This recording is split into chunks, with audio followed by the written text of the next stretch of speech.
Good morning students. तो अभी हम काइनेमेटिक्स पढ़ रहे हैं और उसमें हमने डिस्कस किया कि रेस्ट और मोशन क्या होता है और किसके विद रिस्पेक्ट टू हम किसी पर्टिकुलर ऑब्जेक्ट को रेस्ट या मोशन में डिसाइड कर पाते हैं। तो हमने उसमें बहुत ही इम्पोर्टेंट कॉन्सेप्ट पढ़ा। एक तो व्यूअर और दूसरा फ्रेम ऑफ रेफरेंस। तो आपने इन चीज़ों को बहुत अच्छी तरह पढ़ना है, क्योंकि सारी फिजिक्स अभी जो हम इस पर्टिकुलर चैप्टर्स के बेसिक कर रहे हैं वो उन्हीं पर डिपेंड करेगी। अगर आप इन चीज़ों को नहीं पढ़ेंगे तो फिजिक्स धीरे धीरे टफ लगती जाएगी। तो आइए आज भी हम एक इम्पॉर्टेंट बेसिक ही डिस्कस कर रहे हैं अभी, that is vectors. Most important topic जिसके बिना फिजिक्स एक कदम भी नहीं चल सकती, जैसे मैथमेटिकल टूल्स थे। अगर 50% मैथमेटिकल टूल्स फिजिक्स का पार्ट कवर करते हैं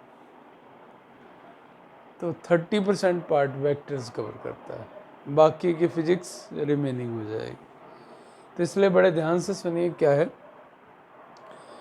तो स्टूडेंट्स, हमने ऐसी फिजिकल क्वांटिटीज़ के बारे में सुना है जहाँ सिर्फ हम उनकी न्यूमेरिकल वैल्यू को डील करते हैं। न्यूमेरिकल वैल्यू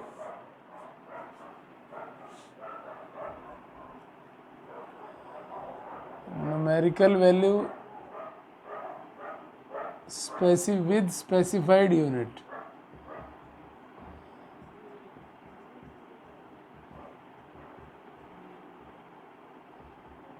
जैसे मास, अगर मैं इसको लिखूँ, इसकी न्यूमेरिकल वैल्यू 5 है और यूनिट केजी है, तो एक फिजिकल क्वांटिटी ली मैंने मास, जिसको मैंने बोला 5 केजी है। तो इस मास 5 केजी को मैं बोलूँगा, जिस क्वांटिटी को मेज़र करने के लिए मुझे सिर्फ मैग्नीट्यूड की ज़रूरत है। Magnitude is sufficient to describe that quantity, but and when we add them, or we can say we can add them algebraically, मतलब जैसे आप अलजेब्रा ऐड करते हो वैसे ही उनको ऐड कर सकते हो। Like mass of one bag is 2 kg and mass of another bag is 5 kg, so total mass will be 7 kg. ऐसी क्वांटिटीज को द क्वांटिटीज हैविंग, अगर सिंपल लैंग्वेज में कहोगे तो having numerical value with specified unit, having numerical value only, और इसको हम क्या बोलते हैं, magnitude with specified unit. Specified का मतलब ये कि उसका स्पेसिफिक यूनिट, जैसे मास का केजी है, लेंथ के लिए मीटर है। ये हम फर्स्ट चैप्टर के अंदर 7 फंडामेंटल यूनिट्स के बारे में पढ़ चुके हैं। With specified units are called scalars. ऐसी क्वांटिटीज को हम स्केलर्स कहते हैं। फिर वेक्टर्स किन को कहते हैं? स्टूडेंट्स, कुछ क्वांटिटीज ऐसी होती हैं जहाँ पर न्यूमेरिकल वैल्यू काम नहीं करती खाली। Like I will take one example कि if velocity of a ball is 3 metre per second, तो आपने जूनियर क्लासेस में ये पढ़ा है कि वेलोसिटी एक क्वांटिटी है जो मैग्नीट्यूड के साथ साथ डायरेक्शन भी बताती है।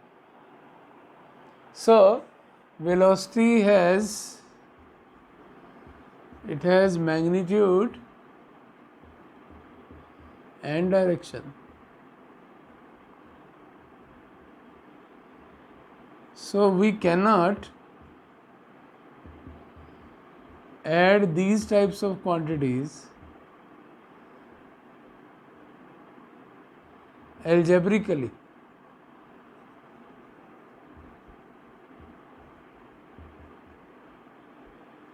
तो फिर हम इन क्वांटिटीज़ को कैसे ऐड करेंगे? हम इन क्वांटिटी को ऐड करने के लिए अलग तरीका यूज़ करेंगे। क्या होगा, आइए स्टडी करते हैं। सबसे पहले मैं आपको एक एग्जांपल दूंगा ताकि आप इस बात को समझ जाएं कि कैसे डायरेक्शन का क्या पता लगेगा, क्यों, किस तरीके से। तो आइए इस एग्जांपल के थ्रू जानते हैं। सपोज कि हमारे पास एक पाइप है,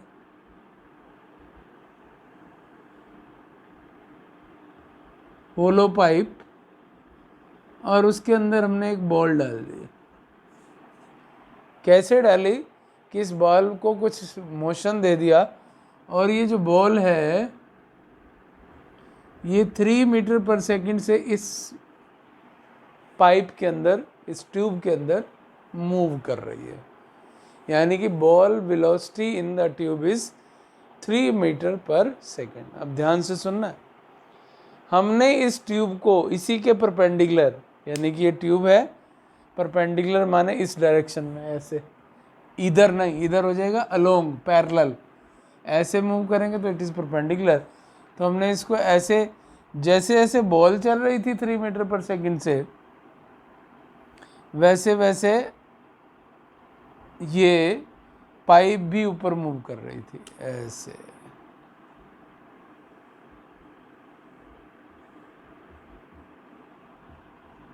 ध्यान से सुनने हैं कॉन्सेप्ट्स, क्योंकि ये सिंपल कॉन्सेप्ट्स नहीं होते हैं, लेकिन समझने से सब कुछ आता है। बॉल ए पोजीशन पर थी, धीरे धीरे हमने क्या देखा कि वो ए से बी पर रीच कर गई। जब, कब, बॉल तो ऑटोमेटिकली चल ही रही है, जब वो ए से बी पहुंची, वो बी में यहाँ भी शो कर रहा हूँ, यहाँ भी, तो वो बॉल 3 मीटर पर सेकंड की वेलोसिटी से ए बी डिस्टेंस कवर कर चुकी है। कब, जब पाइप भी साथ में यहाँ तक मूव कर चुकी है। कितना डिस्टेंस, तो हम मान लेते हैं 4 मीटर। ठीक है, ये एक ही टाइम पर एक ऑब्जेक्ट ने 2 वेलोसिटीज चली हैं। अब हम जानना चाहते हैं इसकी रिजल्टेंट वेलोसिटी क्या होगी बॉल की।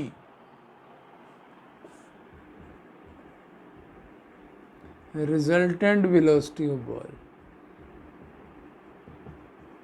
तो हमें पता है, क्या हम 3 और 4 मीटर पर सेकंड को ऐड कर दें क्या? तो आंसर इज नो। क्यों? क्योंकि वेलोसिटी एक वेक्टर क्वांटिटी है, वेक्टर क्वांटिटी को हम अलजेब्रा की तरह नहीं ऐड कर सकते। थोड़ा सा पहले और जानते हैं, फिर इसको करते हैं कि कैसे एक वेक्टर क्वांटिटी को हम रिप्रेजेंट करेंगे। सपोज कि एक वेलोसिटी का एग्जांपल लेते हैं। Velocity has magnitude and direction, magnitude and direction. मैं बोलता हूँ कि किसी ऑब्जेक्ट की वेलोसिटी 5 मीटर पर सेकेंड है, तो मुझे क्या ये सिंबल कुछ रिप्रेजेंट कर रहा है? ये तो यही शो कर रहा है कि ये इसकी न्यूमेरिकल वैल्यू है और ये इसका यूनिट है। तो ये तो खाली बता रहा है कि इसका मैग्नीट्यूड बता रहा है, इसमें डायरेक्शन कहाँ है? तो इसका क्या तरीका है कि जो भी क्वांटिटी वेक्टर होगी उस क्वांटिटी के पैरेलल एक लाइन ड्रॉ कर दो और उस लाइन के आगे एक एरो लगा दो। उस क्वांटिटी के पैरेलल एक लाइन ड्रॉ कर दो और उसके आगे एक एरो लगा दो। तो ये क्या शो करेगा? ये एक वेक्टर क्वांटिटी है। क्या सेंस है इसकी? थोड़ा इसको गहराई से जानते हैं। तो स्टूडेंट्स, मैंने एक लेंथ बनाई और ये लेंथ है 1 मीटर की, और मैं एक वेलोसिटी को 1 मीटर पर सेकंड से इतनी लाइन से रिप्रेजेंट कर रहा हूँ।